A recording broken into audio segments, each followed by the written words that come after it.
Good afternoon and जय dear student. आइए एक बार फिर आप सभी का स्वागत है आपके इस वैज्ञानिक चैनल में। और आज की जो क्लास है हम लोग डेटा मैनिपुलेशन सेम बुक से है, Sumita Arora class 10th standard के लिए। बुक कोड है 402 और इसमें डेटा स्ट्रक्चर के अंतर्गत हमको पढ़ना है डीबीएमएस और डीबीएमएस के अंतर्गत हमको पढ़ना है डेटा मैनिपुलेशन। और डेटा मैनिपुलेशन हम लोग अलग अलग सॉफ्टवेयर पर करेंगे।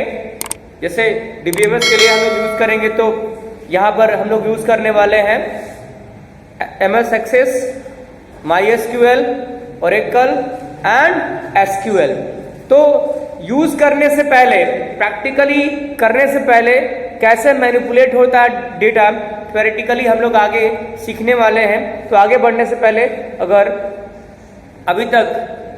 अगर अभी तक आपने अपने इस चैनल को सब्सक्राइब नहीं किया है तो कृपया सब्सक्राइब कर लीजिए, बेल आइकन को प्रेस कर लीजिए ताकि हमारी नई वीडियोस का अपडेट आप तक आसानी से पहुंच जाए। तो चलिए स्टार्ट करते हैं। Manipulating data. मैनिपुलेटिंग का मतलब होता है ऑपरेटिंग, एक्सेसिंग द डेटा। तो कह सकते हैं operation on data like add, create, delete, modify, update, display is called data manipulation in database. Basically, we can manipulate our data by using commands. Commands की मदद से हम लोग अपने डेटा को हम लोग क्या कर सकते हैं, मैनिपुलेट कर सकते हैं, एक्सेस कर सकते हैं, उसको ऑपरेट कर सकते हैं। लाइक जैसा मैंने बताया क्या क्या कर सकते हैं हम लोग, डेटा को ऐड कर सकते हैं डेटाबेस में, डिलीट कर सकते हैं, इंसर्ट कर सकते हैं। एक ही बात हो गया, ऐड और इंसर्ट। क्रिएट कर सकते हैं। इसके बाद अगला जो पॉइंट है, अपडेट कर सकते हैं हम लोग अपने डेटाबेस को और मॉडिफाई कर सकते हैं। मॉडिफाई के अलावा डिस्प्ले कर सकते हैं, व्यू कर सकते हैं डेटाबेस के डेटा को। तो ये सारे कार्य एग्जीक्यूट करने के लिए, रन करने के लिए हमें अलग अलग कमांड्स की जरूरत पड़ती है। We need different kinds of commands in a database. So the commands are, अब कमांड्स क्या होता है, कमांड किसे कहते हैं, what is command in database. So let's proceed to the next, that is what is command. Basically command होता क्या है, तो कमांड के बारे में थोड़ी सी इंफॉर्मेशन आप जान लीजिए। कमांड किसे कहते हैं, तो basically it is a set of instruction. It is set of instruction. इसको हम लोग कह सकते हैं कि ये क्या होता है, इंस्ट्रक्शन होता है या फिर ऑर्डर होता है। क्लियर?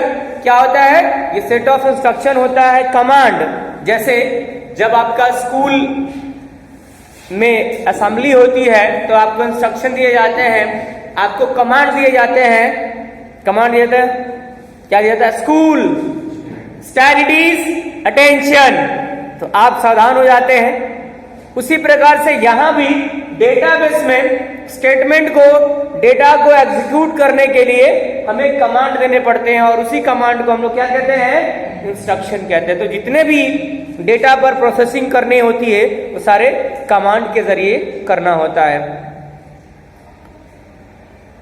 तो आपको जो है यहां पर जो भी कमांड्स के बारे में मैंने डिस्कस किया, अभी बताया क्या क्या करना है, ऐड करना होता है, क्रिएट करना होता है, डिलीट करना होता है, अपडेट करना होता है, मॉडिफाई करना होता है, डिस्प्ले करना होता है। ये सारे क्या है, कमांड्स है। और ये कमांड्स हम लोगों को यूज करना है किसके अंतर्गत, SQL structured query language database software के अंतर्गत हम लोग को यूज करना है।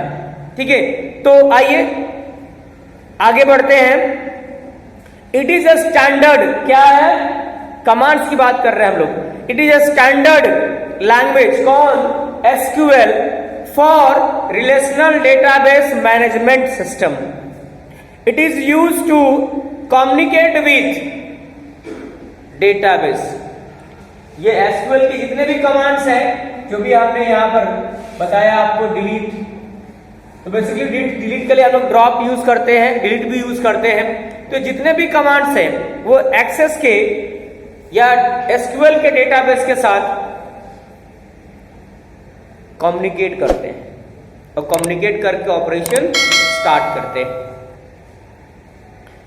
All the RDBMS softwares like, कौन कौन सा हम लोग यूज कर सकते हैं प्रैक्टिकल करने के लिए डेटाबेस का। तो सबसे पहला इजिली आपको माइक्रोसॉफ्ट के साथ मिल जाता है जो है आपका MS Access. It's depend on the version कि कौन सा MS ऑफिस का वर्जन यूज कर रहे हैं। 2007 यूज कर रहे हैं, 2010 यूज कर रहे हैं, 2013 यूज कर रहे हैं, 2016 यूज कर रहे हैं। आप कौन सा वर्जन यूज कर रहे हैं ये डिसाइड करता है आपके सिस्टम जो आप यूज कर रहे हैं। Then we have MySQL, then we have Oracle, then we have SQL. So these are some RDBMS software which help us to do the practical of database datas. Now it is also used to perform specific tasks, commands and functions and queries of data. तो queries क्या होता है? तो queries होता है when we ask question on depend upon the condition in a database is called query. Query means to asking question for a particular information in database on a condition is called query. So कुछ facts है, चलिए इसको हम लोग समझ लेते हैं।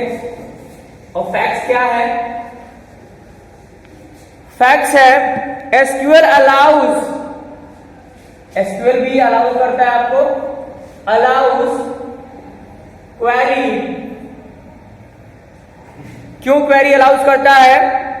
इन a database the number of ways, अलग अलग तरीके से क्वेरी कर सकते हैं डेटाबेस के अंदर। लाइक इंग्लिश लैंग्वेज में ही लिख करके, सेम जैसा आप इंग्लिश लैंग्वेज यूज करते हैं, लिखते हैं, सेम क्वेश्चन करके आप डेटाबेस में क्वेरी कर सकते हैं। नेक्स्ट, स्ट्रक्चर क्वेरी लैंग्वेज जो होती है, ये जो सॉफ्टवेयर है इसके जो कमांड्स हम लोग जो यूज करते हैं वो कमांड्स के सेंसिटिव नहीं होते। जितने भी कमांड्स हम लोग यूज करेंगे वो सारे कमांड्स अपर केस लेटर में होते हैं, यानी कैपिटल लेटर में यूज किए जाते हैं। Statement of SQL are dependent. SQL के जो कमांड्स है वो डिपेंडेंट होते हैं on a text line. Text line जो हम लोग लिखते हैं, जो यूज करते हैं प्रोग्राम प्रैक्टिकल करने के लिए, उसी पर एसक्यूएल कमांड्स जो है आपके निर्भर होते हैं। We can use a single line statement और multiple line statement in database. Database के अंदर हम लोग एक लाइन का स्टेटमेंट भी यूज कर सकते हैं और एक लाइन से 2 लाइन का भी स्टेटमेंट यूज कर सकते हैं। वो भी किस प्रकार का होगा? डिपेंडेंट होगा। किसके ऊपर? कमांड्स के ऊपर डिपेंड होगा। Moving to the next point, that is, hope so कि यहां तक आपको समझ में आ गया होगा। अब आगे बढ़ते हैं SQL data types. SQL data types. SQL के बारे में तो पता ही है, स्ट्रक्चर्ड क्वेरी लैंग्वेज। और ये क्या है? एक सॉफ्टवेयर डेटाबेस के लिए जिस पर हम लोग डेटाबेस यूज करते हैं, अपडेट करते हैं, ऑपरेशंस करते हैं, सारे ऑपरेशंस करते हैं हम लोग। आइए नेक्स्ट बात करते हैं हम लोग डेटा टाइप्स की। So data, as we all know that, what is data? Raw facts that are used for processing is called. मेरे राम ही मुझे इस समस्या का समाधान बता सकते हैं। मुझे मेरे प्रभु श्री राम का ही ध्यान करना चाहिए। चलिए आइए, data as we all know that raw facts that are used for operation is called data types. It has a various kinds of data like, चलिए इट डेटा टाइप्स की बात करते हैं तो it determines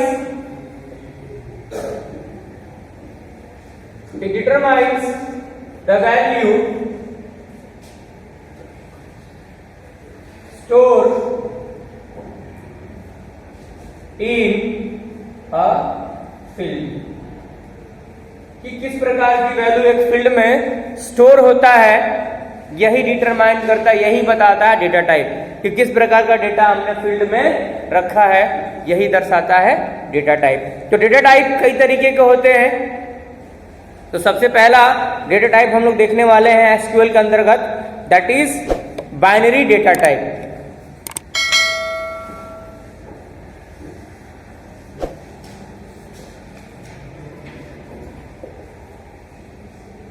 binary data type.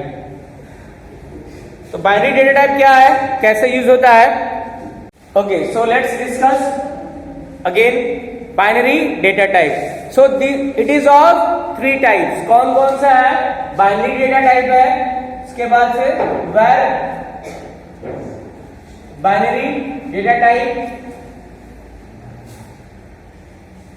और third one image. First binary, second var binary और third image. One by one discuss करते हैं हम लोग. तो कह रहा है कि इट हैज, कौन सा binary data type? It has fixed length.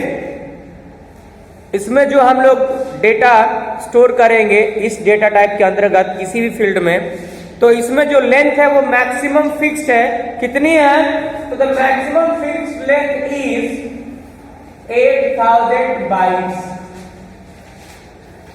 8000 bytes, इससे ज्यादा हम लोग यूज नहीं कर सकते हैं.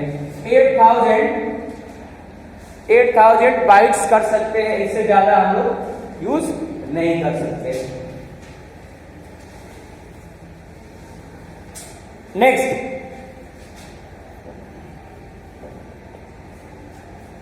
नेक्स्ट हमारे पास है वर बाइनरी डेटा टाइप. इसका भी लेंथ सेम है, साइज जो है इसका भी सेम है 8000 bytes, but variable can access that one. It means कि ये जो है हम लोग वेरिएबल बेस्ड जो है देने वाले हैं लेंथ, यानी वेरिएबल जब चाहे उसको अपने हिसाब से यूज करेगा. लेकिन इसका भी जो साइज है वो कितना है? इसका भी जो साइज है 8000 बाइट्स ही है. Next we have image. तो इमेज के बारे में आइए देखते हैं, समझते हैं इमेज के बारे में. Image data type, it has a maximum length of, इसकी जो साइज है डेटा रखने की वो है मैक्सिमम 214,748 3647. इतना लेंथ का क्या है ये? बाइट्स. इतना बाइट्स का स्पेस जो ये आपको देता है, और इतना बाइट आप डेटा इसमें आप रख सकते हैं. Next we will discuss approximate numeric data type in next video. तो आज के लिए बस इतना ही. अगर आपको यह वीडियो अच्छी लगी हो तो कृपया लाइक शेयर सब्सक्राइब जरूर करें. अपने फ्रेंड्स को भी फॉरवर्ड करें ताकि उनको भी बेसिक मैनिपुलेशन ऑफ डेटा समझ में आए. थैंक यू एंड जय हिंद.